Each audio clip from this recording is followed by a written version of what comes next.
हम सप्लाई के केस में जैसा कि जानते हैं 3 फेज होता है RYB।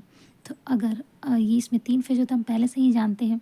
तो अगर हम इस दोनों का अगर सेम फेज रखना चाहें तो एक इसमें से लेंगे और किसी को लेके हम एंटी क्लॉकवाइज या क्लॉकवाइज चलेंगे तो ये हमारा सिमिलर फेज में, जैसे कि हम यहाँ पे ले रहे हैं RYB, तो यहाँ पे RYB हो गया।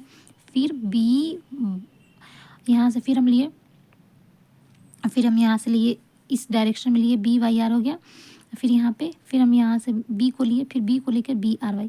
और अगर हम इसका डिफरेंट फेज करना चाहें तो डिफरेंट फेज के केस में देखिए यहाँ पे इससे किसी हम एक पॉइंट से उठा करके और फिर उसको लेकर के अगर फिर हम किसी दो डायरेक्शन में किसी एंटी क्लॉक या क्लॉकवाइज चले तो उसका हमारा फेज सीक्वेंस चेंज हो जाएगा।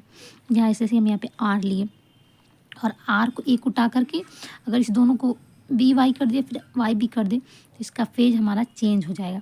तो वैसे ही इस केस में R उठाए और वहाँ से BY कर दिए, फिर उसके बाद में BYR कर दिए तो इसका हमारा, और ये जो बच गया YRB, तो ये हमारा फेज सीक्वेंस चेंज हो गया।